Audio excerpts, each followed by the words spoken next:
The heavy scent of damp stone and desperation hung over the great hall of Artoria, a place where the unwanted were bartered like bruised fruit. In the mating auction, dignity was a luxury none could afford, least of all Claire. While the others preened in their silks, desperately trying to catch the eye of a merchant or a minor lord, Claire stood like a shadow cast against a white wall. She was draped in a cloak of charcoal wool, her face buried so deep within a heavy hood that the world could only guess at the tragedy beneath. They whispered that she was a monster, a creature so hideously scarred or cursed that her own father had to hide her to sell her.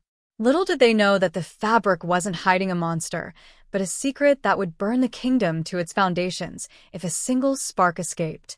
She braced herself for the inevitable rejection, for the cold silence of no bids, and the subsequent chains of slavery her father had promised would follow. But as the auctioneer's gavel rose, the massive iron-reinforced doors didn't just open, they groaned as if the building itself were bowing. The air in the room didn't just chill, it turned to glass. The Iron Monarch, a man whose name was spoken in the same breath as winter storms and unyielding steel, walked into the hall. He was a creature of sharp angles and silver-blonde hair that caught the torchlight like a blade. This was a king who didn't just rule, he endured. Rumor said his blood was as cold as the mountain peaks, a man who had never looked at a woman with anything other than calculated indifference. He moved past the weeping beauties and the scarred warriors without a flicker of interest, his boots clicking a rhythmic death march on the stone floor. When he stopped, the silence was so thick it was suffocating. He didn't look at the high-born ladies. He stood directly in front of the hooded shadow that was Claire. "I'll take her," he said, his voice a low vibration that seemed to rattle the very marrow in Claire's bones. The hall erupted in a confused roar, for why would a king who could claim an empire choose the one woman who refused to show her face? Within the suffocating luxury of the royal carriage, the Iron Monarch didn't offer comfort. He offered a contract. He sat across from her, his gray eyes like a winter sky, revealing nothing of the man behind the crown. He laid out his terms with the precision of a general. She would be his queen, she would have his protection, and she would live in a palace of gold. But in exchange, he demanded a life of absolute distance. He swore a sacred vow never to lift her hood, never to seek the truth of her features, and most importantly, never to offer her a shred of love. To him, she was a political necessity, a shield against the expectations of his court. Claire listened, her heart hammering against her ribs like a trapped bird. She accepted, choosing his cold indifference over her father's active cruelty. She wondered, briefly, if a man made of iron could truly be as empty of warmth as he claimed, or if he was simply a master of his own cage. As the carriage crested the hill and the jagged spires of his fortress pierced the clouds, she felt the first stirrings of a bond that shouldn't exist. The wedding was a haunting affair of whispers and shadows. In the vast, echoing cathedral, the nobility stared in horror as their king stood beside a bride who remained a mystery. When the priest called for the kiss, the Iron Monarch didn't reach for her veil. He took her gloved hand and pressed his lips to her knuckles. The touch was shocking not because of the intimacy, but because of the temperature. His skin wasn't just cool, it was genuinely, unnervingly freezing, as if he were a statue come to life. As they stood before the altar, the Iron Monarch leaned in, his scent of frost and cedar wrapping around her. "I will never love you," he whispered, a warning meant to protect them both. Claire nodded, her voice a soft tether in the dark. "I understand." They were two ghosts haunting the same throne, bound by a contract and a child that was yet to be. But as they turned to face the skeptical crowd, a single question burned in the back of Claire's mind. If he was so determined to stay detached, why did his hand tremble as he led his hooded queen into the night? The heavy silence of the bridal suite was broken only by the rhythmic crackle of a fire that seemed unable to warm the room. Claire sat on the edge of the silk-draped bed, her breath hitching beneath the heavy lace of her veil as the door groaned on its hinges. The Iron Monarch entered, but he was no longer the gilded statue from the cathedral.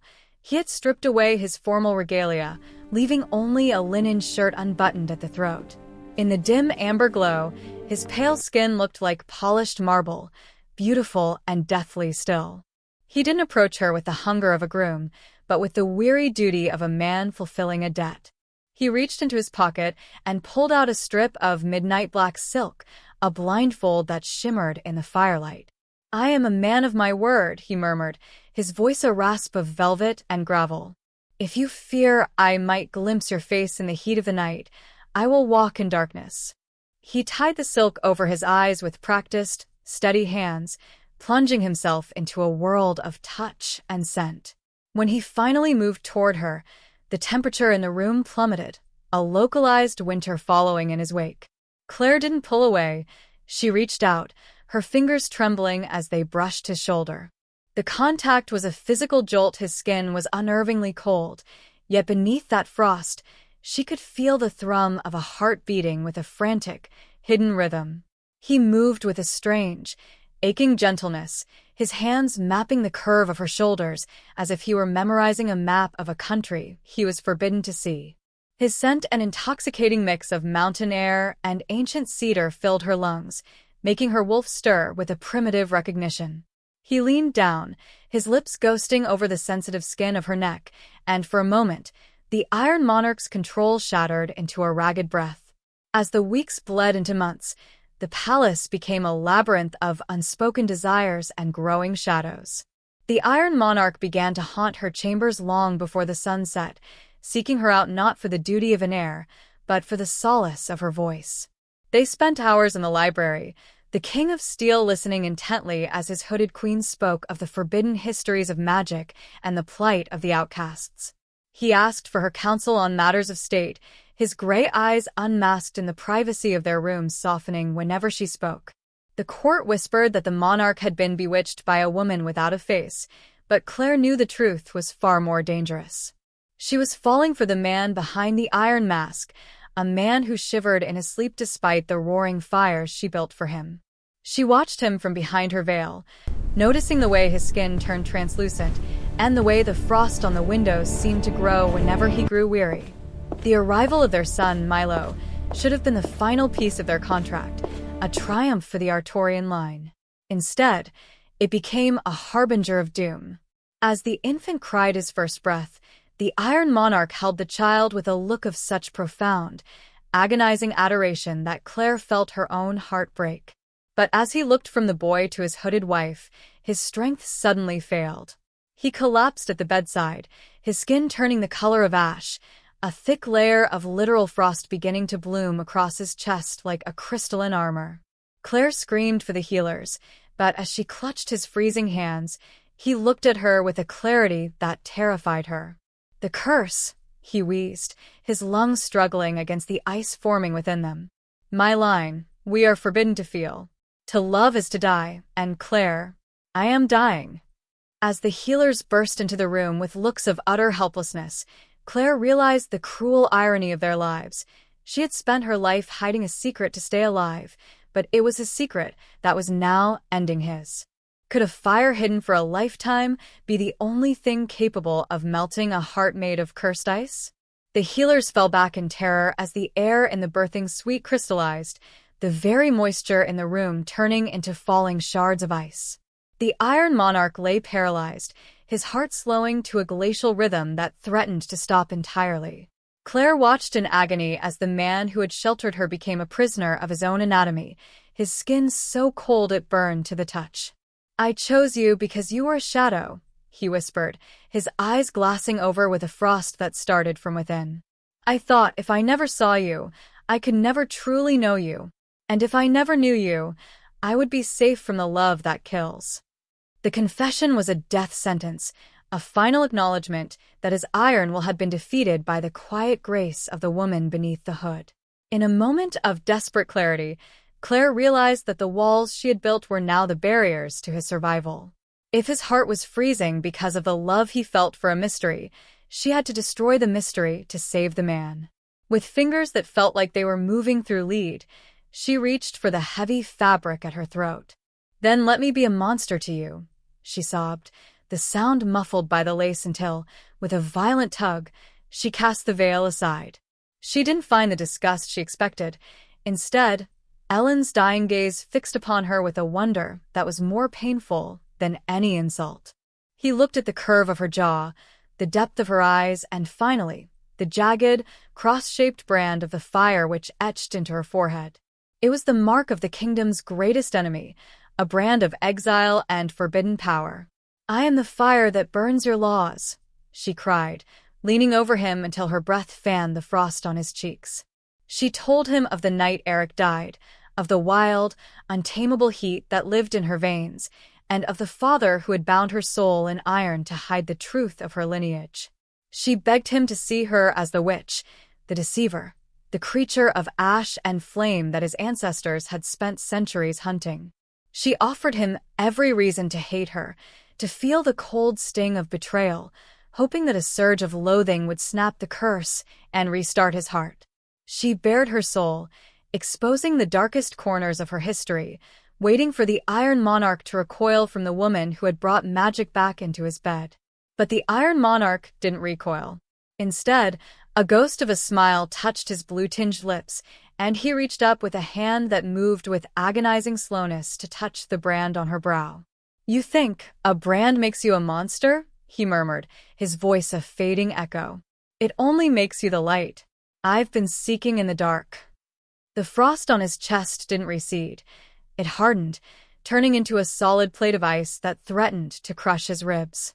The healers whispered of an ancient earth witch in the southern reaches, the only soul who might understand the intersection of royal blood and elemental fire.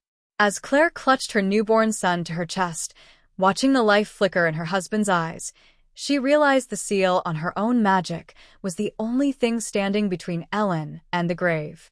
But if she broke the seal to save the king, would she become the very catastrophe the kingdom feared most? The sky over Artoria was a bruised purple, heavy with a blizzard that wasn't born of nature, but of a dying king's final breath. Inside the royal sanctum, the Iron Monarch was disappearing beneath a tomb of sapphire ice. Claire stood over him, no longer a cowering duckling or a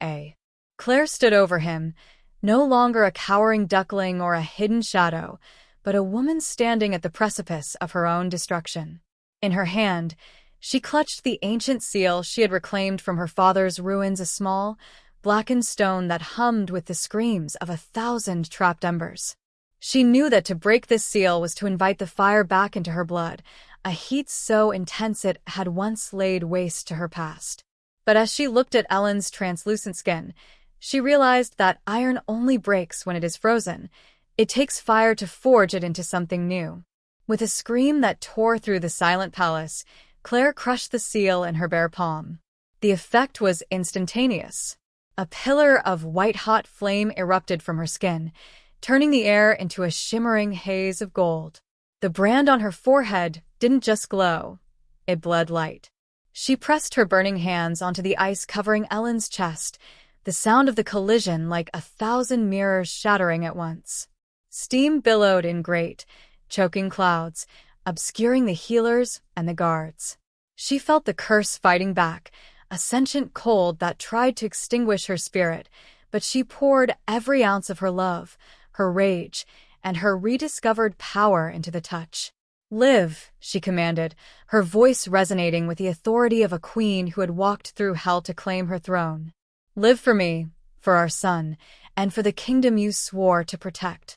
The silence that followed was deafening. The mist cleared slowly, revealing Claire collapsed on the floor, her hands charred but healing with supernatural speed.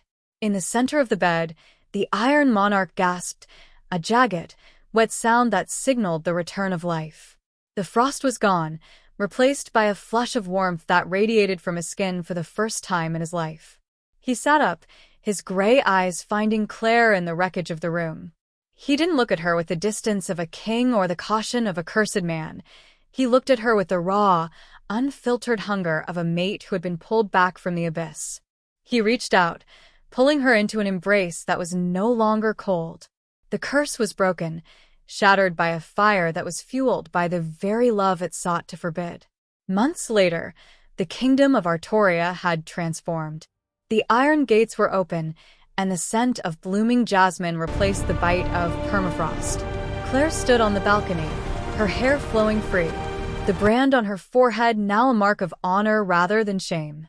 Beside her, the Iron Monarch held their son, Milo, whose eyes flickered with a faint, warm amber sign that the next generation would carry both the strength of the monarch and the spark of the witch. They were no longer a contract, they were a revolution. As the sun set over a land where magic and steel finally walked hand in hand, Ellen turned to his queen, his voice a low, steady promise. They called you an ugly duckling because they were afraid of the phoenix you would become. If you felt the heat of Claire's fire and the chill of the Iron Monarch's curse, don't let the story end here. Our library is filled with secrets, shifting shadows, and romances that defy the laws of kings. Smash that like button if you believe love can break any curse, and subscribe to Lilyanne Romance Library to ensure you never miss a single chapter of our epic sagas. Drop a comment below with the word Phoenix if you want to see more stories of hidden magic and royal betrayal. I read every single one.